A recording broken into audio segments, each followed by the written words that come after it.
ಇನ್ನು ಜಮ್ಮು ಕಾಶ್ಮೀರದ ಸರ್ಕಾರಿ ಆಸ್ಪತ್ರೆಗಳಲ್ಲೀಗ ಅಲರ್ಟ್. ಜಮ್ಮು ಸರ್ಕಾರಿ ಮೆಡಿಕಲ್ ಕಾಲೇಜಿನಿಂದ ಸುತ್ತೋಲೆ ಹೊರಡಿಸಲಾಗಿದೆ. ಗಡಿಯಲ್ಲಿ ಉದ್ವಿಗ್ನ ಸ್ಥಿತಿ ಇದೆ, ಸಿಬ್ಬಂದಿಗಳು ಸನ್ನದ್ಧರಾಗಿರಿ. ತುರ್ತು ಸಂದರ್ಭಕ್ಕೆ ಬಳಸುವಂತಹ ಔಷಧಿ ಸಲಕರಣೆಗಳನ್ನು ಯಾವುದೇ ಅನಗತ್ಯ ರಜೆ ತೆಗೆದುಕೊಳ್ಬೇಡಿ, ಎಲ್ಲ ರೆಡಿಯಾಗಿರಿ, ಕೆಲಸದ ಸಂದರ್ಭ ಆಸ್ಪತ್ರೆಯಲ್ಲಿ ಉಪಸ್ಥಿತರಿರಬೇಕು ಅಂತ ನೋಟಿಸ್ ಕೊಡಲಾಗಿದೆ. ತುರ್ತು ಸಂದರ್ಭಕ್ಕೆ ಕಂಟ್ರೋಲ್ ರೂಮ್ ಸ್ಥಾಪನೆ, 24 ಗಂಟೆಗಳ ಕಾಲ ಕಂಟ್ರೋಲ್ ರೂಮ್ ಕೆಲಸ ಮಾಡಬೇಕು. ಅಧಿಕಾರಿಗಳಿಂದ ಕಂಟ್ರೋಲ್ ರೂಮ್ ನಂಬರ್ ಕೂಡ ರಿಲೀಸ್ ಆಗಿದೆ.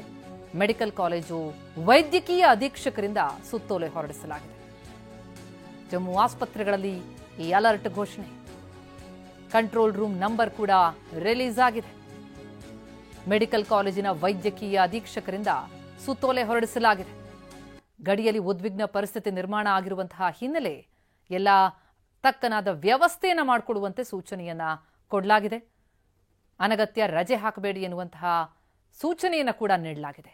ಒಂದು ಕಡೆ ಉಗ್ರರ ಬೇಟೆ ಶುರುವಾಗಿದ್ರೆ ಮತ್ತೊಂದೆಡೆ ಎಲ್ಲೆಡೆ ಅಲರ್ಟ್.